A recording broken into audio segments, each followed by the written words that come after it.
Señoras y señores, damas y caballeros, es un gusto para estopensamos.com dialogar en este momento con el doctor Juan Enrique Vareles Cabrera. Él es un conocido dirigente de la CEDOCUT, Central Ecuatoriana de Organizaciones Clasistas Unitarias de Trabajadores, catedrático universitario. Doctor, el 15 de noviembre el pueblo fue convocado a las urnas para que se pronuncie respecto a cuatro temas. En los cuatro temas el gobierno esperaba ganar el sí, pero el pueblo dijo no. ¿Cómo evalúa estos resultados que se dieron ese día, doctor? Bienvenido, muy buenos días. Muy buenos días, gracias por esta entrevista. Lo que pasó el día 16 de noviembre de este año en el referéndum en consulta popular fue una respuesta del pueblo ecuatoriano ante un gobierno que no le ha dado lo necesario para poder vivir de manera adecuada, para poder tener seguridad, empleo, salud, educación y fundamentalmente porque no ha hecho obra pública. Es decir, lo único que ha hecho y lo ha hecho todavía, digamos, incompleto, es una cárcel, la cárcel del encuentro, Bueno, que de por sí un gobierno que presenta como gran logro una cárcel, un cementerio, no es no es presentable ese tipo de obras, porque las obras que el pueblo ecuatoriano necesita son centros de salud, hospitales, escuelas, carreteras, obras de agua potable, alcantarillado, es decir, la seguridad. seguridad, seguridad que es lo que el pueblo ecuatoriano le impusieron 3 puntos más del IVA y resulta ser que de la inseguridad que teníamos antes de los 3 puntos del IVA, hoy tenemos el doble de masacres y asesinatos e inseguridad en el Ecuador. Entonces, no ha funcionado los 3 puntos del IVA, no ha funcionado el famoso Plan Fénix, no ha funcionado las medidas de persecución que se dice se está haciendo contra la delincuencia, con inteligencia, contrainteligencia, con las Fuerzas Armadas, con la policía, etcétera, etcétera. ¿Ya? Entonces, la respuesta que le dio el pueblo ecuatoriano es que no está conforme con eso. Así de sencillo. No lo digo yo, lo ha dicho Dajit, lo ha dicho Devot, lo ha dicho ¿cómo se llama? El conjunto de políticos de derecha de este país, para no hablar de los contrarios del gobierno nacional. Entonces, un gobierno que se ha dedicado a pelear con la gente, ha peleado con los indígenas, ha peleado con la ciudad de Guayaquil, ha peleado con los municipios y consejos provinciales, los tiene a los 220 municipios de los 122, a 220 los tiene con una deuda de más de 800 millones de dólares, que son para pagar el sueldo de los trabajadores que están impagos ya por 3 meses, el que menos tiene 3 meses cuando otros tienen 4 y 5. Es decir, un gobierno que no se preocupa de la gente, que se preocupa solamente de sus intereses, de negocios, de su familia, de su entorno, de quienes están al lado del poder.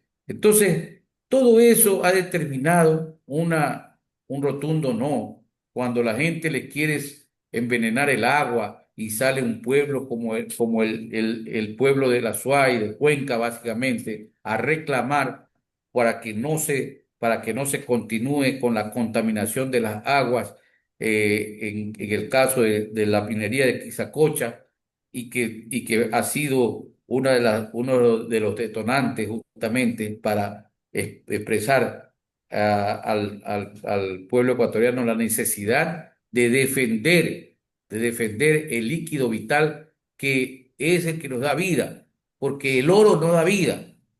Cuando usted saca oro, lo que hace es contaminar las aguas y nadie hasta ahora ha comido billete. El que come billete se indigesta, pero el que logra utilizar el agua y producir la tierra y generar fuentes de empleo, porque ¿cuántos empleos estaba proponiendo esta empresa canadiense norteamericana crear con la minería en el Quizacocha? 400 empleos cuando en las tierras de Quizacocha y de sus alrededores, donde hoy se pensaba hacer la explotación minera, hoy hay 20.000 personas trabajando en sus fundos, creando posibilidad de vida, ¿no es cierto? Produciendo alimentos y teniendo, digamos, un Ecuador sano. Entonces, cosas como esas, por ejemplo, debe de, ¿cómo se llama?, reconocer que es el factor fundamental de este triunfo del no, que no es un llamado de atención, licenciado Medina, no es un llamado de atención, es un ultimátum, porque los pueblos saben dar ultimátum. Recuerden, todos nos recordamos, quienes tenemos memoria, que lo mismo le hicieron al señor Maguad, que lo mismo le hicieron al señor Lucio Gutiérrez y al señor Bucarán. Es decir, Aquí, doctor Juan Vareles, se impone la revocatoria del mandato como lo están planteando diversos sectores políticos, mire, revocatoria del mandato al presidente Daniel Noboa.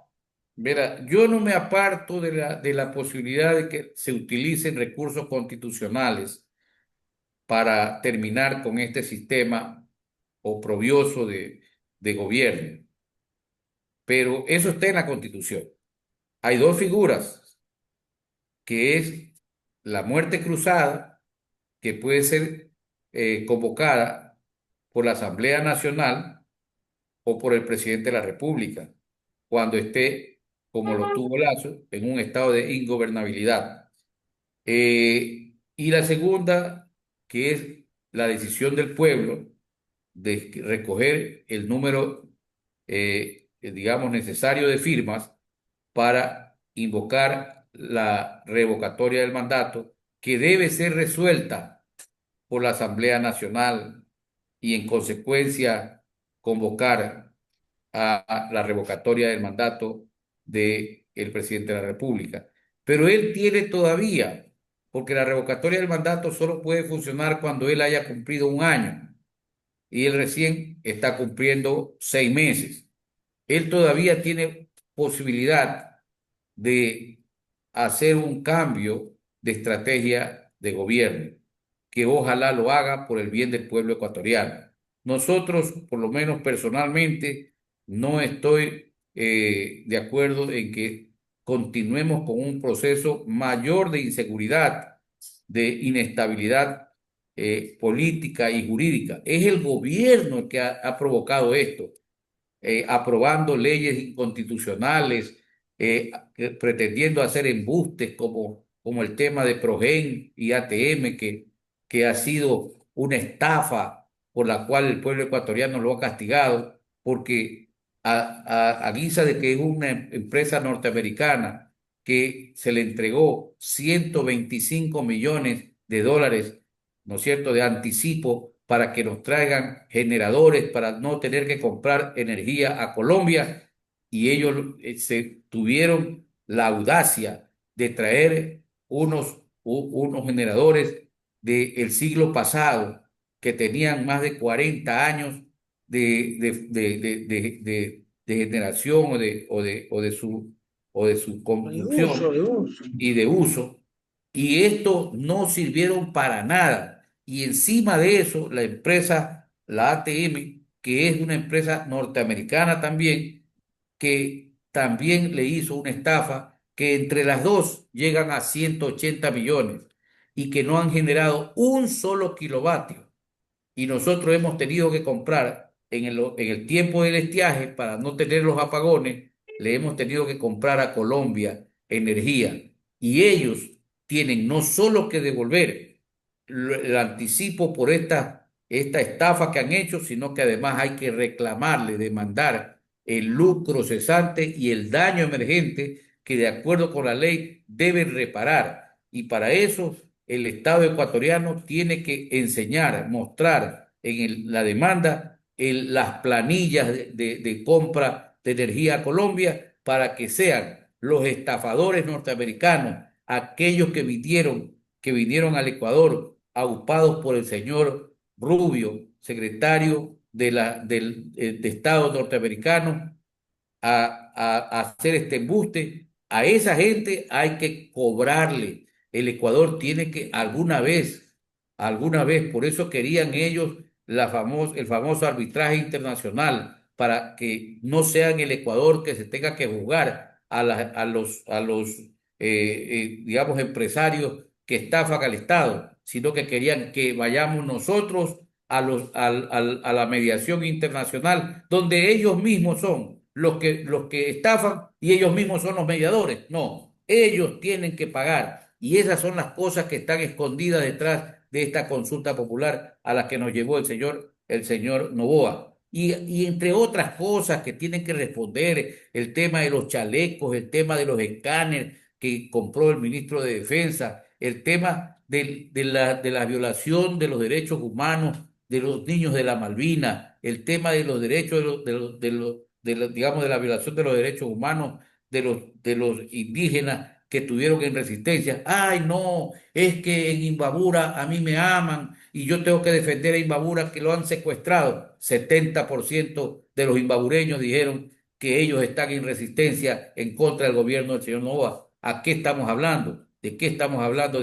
Preguntamos los ecuatorianos hoy cuando ya tenemos los resultados de una consulta que no debió haberse hecho, una consulta totalmente inconsulta, porque el Ecuador no quería entrar en un proceso de campaña, porque después de esta consulta popular, si ganaba el sí, teníamos que ir a la elección de los asambleístas y después mantener una tracalada de vagos que lo que nos iban a hacer es un perjuicio a los derechos de los ecuatorianos con respecto al seguro, a la precarización laboral, a los temas del financiamiento, de la educación, salud, etcétera. Es decir, quitarnos derechos. Eso es lo que querían, una constituyente para quitarnos derechos. El pueblo le dijo no, porque después de eso, de mantener esa sarta de vagos que ya tenían listos ahí con la señora Salazar, con la mamá del presidente, con ese señor presidente de la Asamblea que no atina a hacer un saludo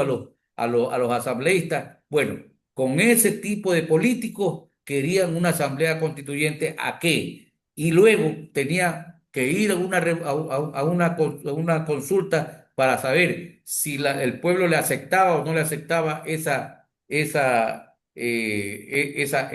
nueva constitución. Es decir, nos íbamos a gastar 600 millones de dólares, más los 300 que se gastaron esta vez, eran 900 millones de dólares que bien pueden servir para mejorar la educación, la salud de los ecuatorianos. Cambiando de tema, doctor, hay el Mm. asunto sobre el alza de sueldos. Normalmente a fin de año se analiza un alza de sueldo para los trabajadores y allí hay un debate. Siempre se considera, inclusive hasta que los sectores trabajadores no merecen un incremento salarial. Los sectores empresariales alegan crisis, etcétera, pero se va a considerar, según se ha mencionado por parte de algunas autoridades, un alza de 10 o de $20 para el próximo año, el sueldo mínimo vital. ¿Cómo mira usted estos debates que se están dando ya por el tema del alza salarial, doctor Juan Barrios? A ver, el alza salarial o lo que se llama el salario básico unificado que tiene el Ecuador tiene dos aristas. Una parte que es técnica, económica, y la otra parte que tiene que ver con justicia social.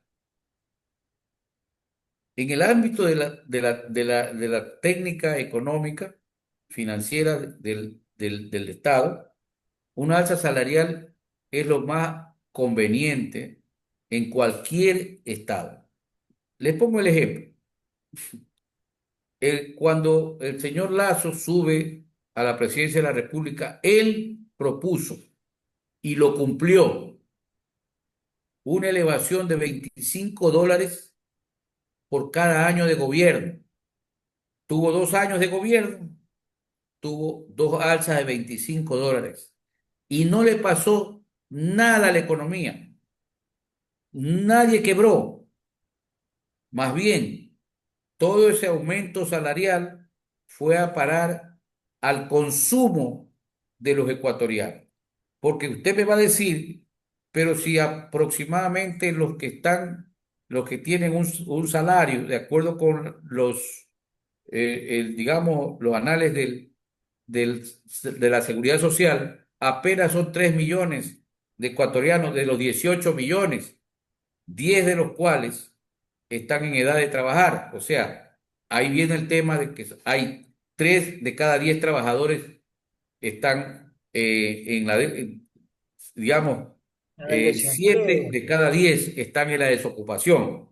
Ok, pero ¿qué pasa técnicamente cuando se aumenta el salario? Cuando se aumenta el salario, esa masa salarial que mejora las condiciones de vida del grupo que tiene empleo estable, ¿no es cierto? Lo que hace es dinamizar la economía. Es decir, esos trabajadores salen al mercado, esos trabajadores tienen mejor capacidad para, digamos, ejercer su economía personal y familiar. ¿Y dónde compra el trabajador? ¿En dónde compra? ¿En Miami? En ¿En las dónde tiendas. compra? ¿En Nueva York? No, pues compra en la tercera, compra en la tienda, compra en el supermercado. Entonces, dinamizas la economía. Y eso para los economistas que dicen la verdad, no para los que mienten, porque el economista que miente no es economista, es un mentiroso. Entonces, la economía se dinamiza y el que no tiene empleo, el que vende en la calle, qué sé yo, el morocho, la hamburguesa, el verde, el pan de yuca, lo que usted quiera, ese trabajador también recibe parte de esa mejora salarial. Esto significa que se dinamiza la economía. Entonces, por ese lado es correcto. Por el otro lado, de justicia social, tenemos una canasta familiar de $820 al momento y tenemos un salario básico unificado de 470. Si nosotros vemos la ecuación, tenemos una diferencia de la canasta familiar que el pueblo ecuatoriano no la puede cubrir y que ese déficit no solamente que le afecta al trabajador y a su familia, sino también al mercado, porque esa diferencia se queda en el productor, se queda en el inversor, se queda en la capacidad de compra que debe tener los ecuatorianos digamos, para una vida digna. Entonces, ni por lo uno, ni por lo técnico, ni por la parte de justicia social tiene ningún asidero el hecho de mantener un salario que no obedece a la realidad de la economía ecuatoriana. Entonces, nosotros, como Frente Unitario de Trabajo, hemos propuesto un aumento de $102 para por lo menos equiparar del básico el 80% de la canasta básica. Pero los empresarios han dicho que no se puede pensar en una elevación salarial de más de $10, ¿no? Porque ya $10 va a ser, y ellos lo que hacen es, hacen la suma del papero. El papero suma por libra y estos quieren sumar por dígito, cuando no es así. La economía tiene otra forma de análisis financiero. Entonces, ¿cuál es la preocupación mayor? Y esto quiero decirlo. La preocupación mayor de cualquier ministro de Trabajo y de gobierno y el gobierno que sea, lo que está pensando es cuánto es lo que le va a costar al servicio público. Es decir, que nosotros creemos que el servicio público es un gasto, porque si han visto ustedes que en el presupuesto nacional se habla de gasto público, no se habla de servicio público, sino de gasto público. ¿Por qué? Porque estos gobiernos neoliberales, digamos, intransigentes con los derechos de los trabajadores, creen que la inversión social es gasto. O sea que cuando a nosotros nos ponen un centro de salud para mejorar las condiciones de vida de un sector de la población, el gobierno no está invirtiendo, porque invertir en la vida de los seres humanos es un gasto. Y entonces es preferible que se mueran los seres humanos a que se invierta en salud para mejorar la salud y que ese niño, ese joven, ese adulto pueda ser productivo mañana. Luego, también le dicen gasto a la educación. Por eso estamos con la delincuencia, porque establece que la educación es un gasto y no es una inversión, porque la inversión social en educación no es que hoy inviertes en educación, ¿no es cierto? Y mañana ya vas a tener el resultado. No, tenemos que tener el espejo de la China. La China demoró 40 años en educación. Comenzó con la propuesta del programa de educación de Mao y lo continuaron los dos líderes siguientes, lo continuaron. Y miremos ahora lo que es la China. Y la China que tiene condiciones más complejas que las condiciones de los ecuatorianos, porque ellos solamente tienen dos climas, nosotros tenemos cuatro. Es decir, no tenemos nosotros que pensar como Estado ecuatoriano que la educación, la salud y la inversión en servicio público es gasto, no, es inversión para lograr mejorar las condiciones de vida de hoy los ecuatorianos y de la proyección del futuro. Por lo Bien, tanto, nosotros tenemos una propuesta que la sustentamos, pero que el gobierno nacional no tiene sino que, digamos, no tiene otros ojos, sino que ver el rol. ¿Cuánto le cuesta al gobierno nacional pagar a municipios, a consejos provinciales, a educación, a salud y a seguridad? Y todo eso le llama gasto. Y como eso le llama gasto, entonces dice, nosotros tenemos que reducir el tamaño del Estado, porque no es posible que tengamos tantos gastos. Entonces, ¿tiene que reducir en qué?